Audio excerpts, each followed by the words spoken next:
Wow. Now that is amazing. I mean, it is a truly magnificent piece of work there, Corn. I'm gobsmacked. I mean, dare I say it's a stupendous creation. And I haven't even shown you the best bit yet. I'm saving that for the end of the video. Why not start by showing them how you made it then? Ooh, great idea, narration Corn. First was coming up with an idea, and well, this may come as a bit of a shock, but I do quite like my logo. Editing Corn, pop it right over there. And so I decided, well, why don't I make my logo into a mask? It's a rooster. It started out as an eagle, but every once in a while people would ask me about my chicken logo, and so I just decided to go with it. So yeah, it's always been a rooster. And like we all do, I did a little bit of the old googly wooglies, and well, aren't these stunning little creatures? Gorgeous plumage, delightful autumnal colors. There's a lot to work with here. Then I searched for some masks of the bird variety and stumbled upon this here beauty and was immediately inspired. In particular, I really like the hanging fringe, which reminded me of Orville Peck's mask that he wears all the time. By the way, if you ever have the chance, check out the music video for Hope to Die. I think that's what it's called. I think that's what I wrote down here, right? Yeah, Hope to Die. Oh, gorgeous visual vignettes. Also, the fact that he wears a cowboy hat all the time, you know what, gives him a few points in my books, you know? This led to searching masquerade mask, Venetian masquerade masks. I really like the ornate details of these. They sometimes have laces on them, pretty flowers, like flowers, no, not flowers, yeah, sometimes flowers, but feathers, feathery-like things. So anyways, let's take all these different inspirations, swirl them around the old inspiration vat. Now look, I know you guys have already seen the mask, but this guy here's still on the journey, so let me get to work. And yet, I have a feather from the future. Oh boy, I'm getting caught up in my own lies here. All right, cut.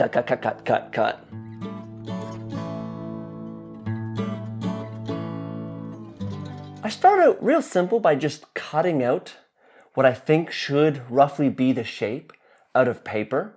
And I find this is a really good way to do a quick and dirty prototype, to test out my ideas and see if it actually fits on the face and what it looks like. And then from here, I tried a few different shapes, and they didn't necessarily get better, if you know what I mean. Goofy. Yeah, goofy is the word that comes to mind when I see these shots. So I went back to V1 of my paper patterns and then experimented a little bit with layering. I thought it would look kind of cool if there was shapes that were sitting on top of each other as it built up rather than just being one solid one. But I found that it was just getting too complex and it wasn't hitting. I wasn't happy with it. And moment of truth, at this stage in the project, I was not feeling it. I was ready to abandon this whole video and project. But Mama didn't raise no quitter, so I went shopping. That's where I found these feathers, which started to give me a little bit of hope. I also got some lace. Remember those masquerade masks I was talking about? And turns out, I don't know if you knew this or not, but you can actually buy fringe, which is going to save me a whole lot of time. It's worth the $20+ a yard it costs. No, wait, I think it was like $30 a yard. Let me check my receipt. Okay, not quite. It's actually $21.22 a meter. And no discounts. Gotta hold on to the receipts. It's a business expense these days, you know? Tax person, if you're listening. business expense. So I had my supplies and a basic shape to work with. So it was time to make an actual version that I could wear. And I just kept it really simple. I cut out the main shape out of some felt fabric, ironed on some interfacing for a bit of stability and shape holdingness on the back, and then finally an elastic band all the way around so that it would stay on my face. I jammed in a couple feathers to see what that would look like. I also like the idea of including my cowboy hat as a part of this mask. You know, just trying to keep it on brand and all that. You know how I was saying earlier that I wasn't feeling this project? Yeah, at this point, I was down in the dumps. I hated it. Here's the thing. I hate Halloween. I don't like getting dressed up, and anytime I have in the past, I feel silly doing it. So why am I doing this mask? It's a dumb idea. I allowed my inner voice to say some rather mean things to myself. After some discussions, realized that it's okay to sometimes just do fun, creative things for the sake of being creative and having fun. So I came back the next day and tried again and added in all these extra little feathers. And it was at this point that I also saw the potential of what I was doing here. I was really liking the swooping motion that I was getting from these small feathers, which kind of went down and then swooped up to the top to the big feathers. So on to version number 2. This time I added a beak onto the actual mask and cleaned up the edges a little bit. I also enhanced the closure in the back by adding a little bit of a buckle so that way I could loosen and tighten as need, but also just made it easier to put the mask on and off. And I added some more feathers, which, based on this shot here, it's really starting to pop on screen, if I do say so myself. Tried adding the hat one more time, but as the amount of feathers increases, I find it's just distracting and also forces them to sit down and doesn't allow them to blossom like they should. So, but I am digging the fringe. I think that is pretty cool. And I realized attaching it to the mask was all going to make it a little bit too complicated. Just some elastic sewn on each side. Wear it a bit like a Santa beard, you know, over the ears and on top of the mouth. Huh? All right, on to version number 3. Spoiler alert, it's actually the final mask, so editing corn. Move us onwards. Next title.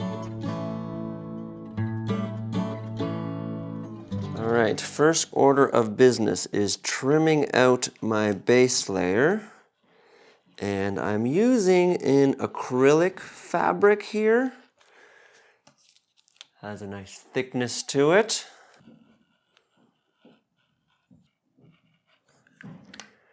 All righty.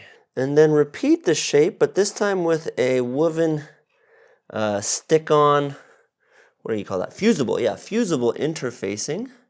Medium to heavyweight. That's going to be the structure underneath. Press that down onto there. Gorgeous. When I get to the feather stage, I'm going to be manipulating this felt quite a bit, and I found in V1 it was detaching from the interfacing underneath, and just running a stitch around the outside helped quite a bit. So, hence this stitch.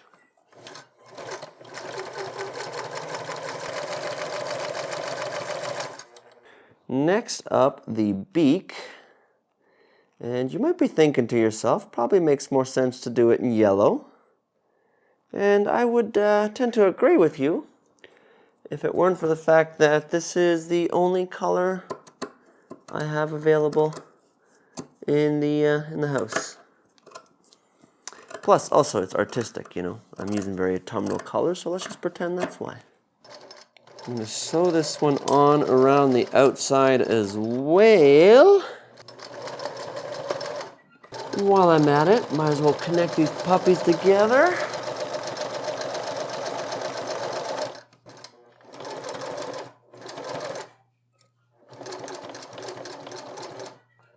Now I'm going to clean up these rough edges on the outside with a little something known as bias binding. What's bias binding, you ask? Well, it is a strip of fabric that has been double folded, like so, to make a nice clean edge. More specifically, it's a strip of fabric cut at a 45-degree angle on the fabric, because that 45-degree angle helps to bring some stretch into the fabric, which makes it easier to sew around corners. Looks like a pair of underwear or something right now, but you know, we're making progress. I'm also adding some black bias binding for the remaining bits of the base of the mask. It's these real tight corners here where the stretch of the bias binding really comes in handy. I can sort of warp and pull it around to fit. Just give it a nice tug so it flattens out. Look at that, flat as the prairie deserts. And I don't have to bother doing it all the way around the top here because, well, this is where the feathers are going to be attached and my plumage is going to bloom. All right, to finish off my beak here, I'm going to do a couple zigzags just to clean up those raw edges. A lot like this one here, and then sew in those curves to create that burst and visual intrigue, you know?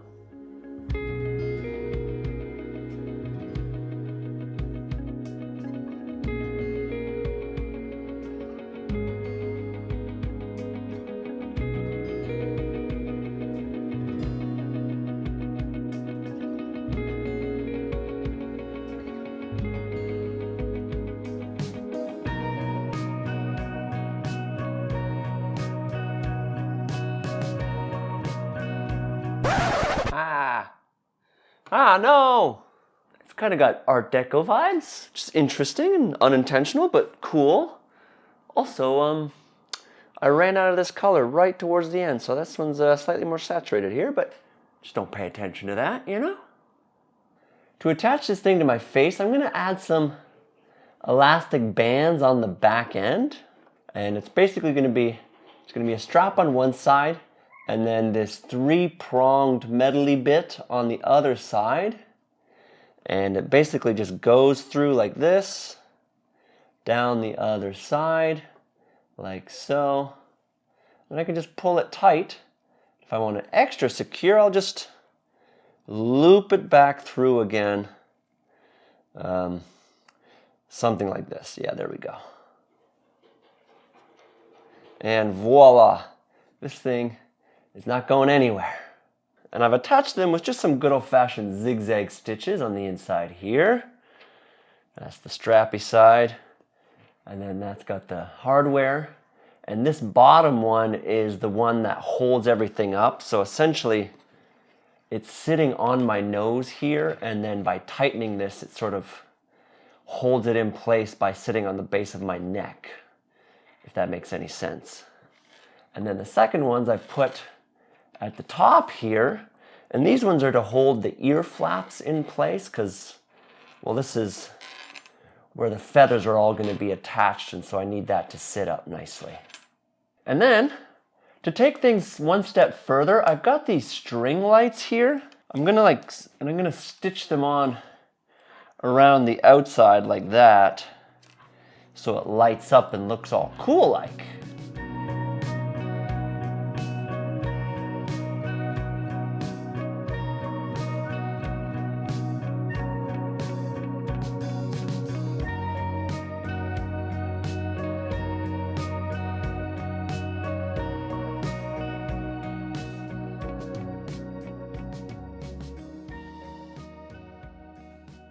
And voila, that's the light strips on. I think even just as a design detail, that looks kind of cool, but Hopefully when they light up, it puts on a little bit of a show, you know? All right, final step is now to put on the feathers, and this is where the felt starts to really sing, and the reason why I chose it. So, editing corn, let's demo that. I want this feather to sit somewhere about here like this. So I'm going to mark that spot right there.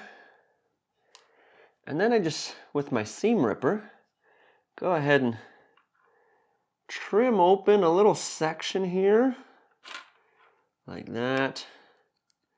And then just wiggle and jiggle it open. A little snip never harms, just to get rid of a bit of that bulk. Stick my seam ripper in there, and then just kind of rip a little bit of a gap inside of the felt so that the feather stick can go in there. Nice. Just jam that puppy in there. Oh, come on, come on. All right, a little more. And because this felt is just a bunch of these little hairs intertwined like this, what that does is create a nice little pocket for this feather to sit inside. I've got another piece of felt here which I soaked in a water and just regular school glue solution, pressed it up against the edge of a food container and then let it dry, and it has done a great job of retaining that shape. And I realize what I've got here just looks like a piece of junk, but now imagine doing this with a piece of felt on, say, the face of a mannequin. See where I'm going with this? You could make a nicely shaped mask based on a face. You can use this stuff for all kinds of craft projects. Perhaps you need a sleeve for your laptop. The possibilities are really limitless. And if you head on over to Fabric LA, they have a great selection, and use my coupon code CORNQ to save 10% at checkout. Win-win. On to the next one, which is going to be right here. All right, and then just repeat the process. All righty. These feathers aren't going anywhere. And that's my back row of feathers all done. But just to make sure they're nice and secure, I'm going to add a little bit of super glue just to make sure they're nice and snug and don't move. But also, I'm going to go ahead and add a second layer of feathers into that same hole, just for a bit more of a layering effect. Why won't you go in there? My goodness. Well, I guess I didn't say it was going to be easy, did I?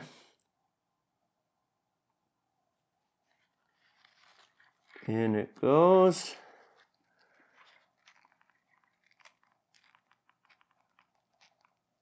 Okay. With the second row, I'm doing my smallest feathers. There we go. Once again, I'm going to double up on feathers. So I'm going to do 2 in each one of these little pockets.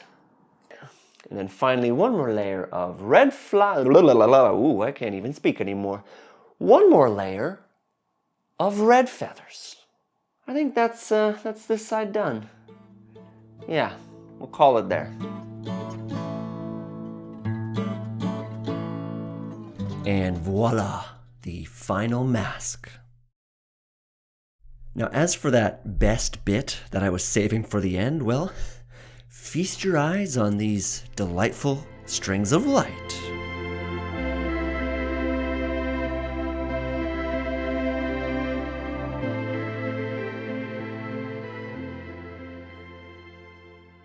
Now, I did have to turn my studio lights down quite a bit in order for them to be visible. And again, to be honest, my inner voice was rather quite disappointed by these things and had a lot to say. In fact, there was definitely a few more times throughout the process of working on this project that said inner voice came back and reared its ugly head. Something I've started doing recently is at the end of the day, I'll tell myself a handful of things that I think I did well that day. It's my way of learning how to manage this inner dialogue. What do you do to manage that inner chatter? I'd love to know. Leave a comment down below. I think we could all learn from each other. If you enjoy what I've got going on here, why not check out my website? You'll see all my different pattern drafting courses. You can support me on Patreon, and you also get exclusive content in exchange. Join my newsletter so you don't have to depend on the almighty algorithms, or get your sewing supplies in my little shop.